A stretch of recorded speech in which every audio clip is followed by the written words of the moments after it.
ಅಧ್ಯಾಯ 21. ರಾಜನ ಹೃದಯ ಸರ್ವೇಶ್ವರನ ಕೈಯಲ್ಲಿ ತಿರುಗಿಸಬಲ್ಲ ಆತ ಅದನ್ನು ನೀರಿನ ಕಾಲುವೆಯ ಪರಿ. ಮಾನವರ ನಡವಳಿಕೆ ಅವರವರ ನೋಟಕ್ಕೆ ನೇರ, ಅವರ ಅಂತರಂಗವನ್ನು ವೀಕ್ಷಿಸಬಲ್ಲವನೋ ಸರ್ವೇಶ್ವರ. ನ್ಯಾಯ ನೀತಿಗಳು ಬಲಿಯರ್ಪಣೆಗಿಂತ ಶ್ರೇಷ್ಠ, ಸರ್ವೇಶ್ವರನಿಗೆ ಅವು ಬಲು ಇಷ್ಟ. ಗರ್ವದ ನೋಟ, ಉಬ್ಬಿದ ಎದೆ ಇವು ದುರುಳರೊಳು ಕಾಣುವ ಪಾಪದ ಕಿಡಿಗಳು.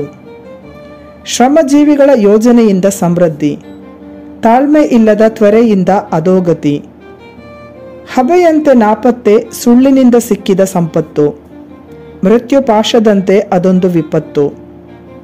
ದುಷ್ಟರು ನ್ಯಾಯವನ್ನು ನಿರಾಕರಿಸುವ ಕಾರಣ ಅವರನ್ನೇ ಎಳೆದೊಯ್ಯುವುದು ಅವರ ಹಿಂಸಾಚಾರ.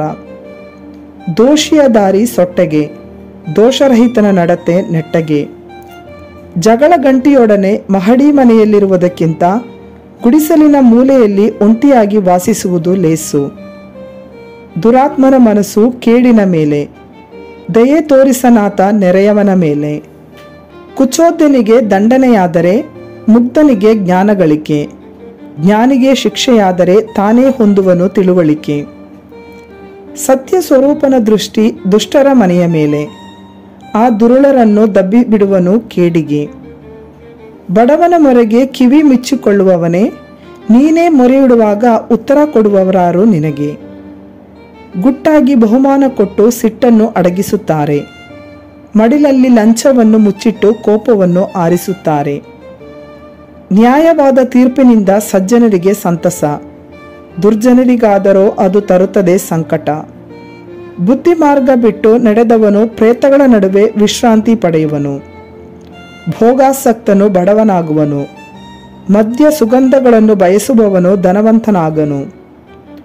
ದುರ್ಜನರು ಸಜ್ಜನರಿಗೆ ದ್ರೋಹಿಗಳು, ನೀತಿವಂತರಿಗೆ ಮಾಡಲಾಶಿಸುವ ಕೇಡಿಗೆ ತಾವೇ ಈಡಾಗುವರು. ಕಾಡುವ ಜಗಳಗಂಟಿಯ ಸಹವಾಸಕ್ಕಿಂತಲೂ ಕಾಡಿನಲ್ಲಿ ಒಂಟಿಯಾಗಿ ವಾಸಿಸುವುದೇ ಲೇಸು. ಬುದ್ಧಿವಂತನ ಮನೆಯ ಸಿರಿ ಎಣ್ಣೆ ಬೆಣ್ಣೆ, ಬುದ್ಧಿಹೀನನು ನುಂಗಿಬಿಡುವನು ಸರ್ವಸ್ವವನ್ನೇ. ನೀತಿ ಪ್ರೀತಿ ಪಾಲಿಸುವವನಿಗೆ ಲಭಿಸುವುದು ಆಯುಸ್ಸು, ಕೀರ್ತಿ, ದೊಡ್ಡಸ್ತಿಕೆ. ಜ್ಞಾನಿ ಹಿಡಿಯಬಲ್ಲನು ಬಲಿಷ್ಠರ ಪಟ್ಟಣವನ್ನು, ಕೆಡವಬಲ್ಲವನು ಅವರ ಬಲವಾದ ಕೋಟೆಯನ್ನು. ಬಾಯನ್ನು ನಾಲಿಗೆಯನ್ನು ಕಾಯಬಲ್ಲವನು ಜಯಿಸುವನು ತೊಂದರೆ ತಾಪತ್ರಯಗಳನ್ನು.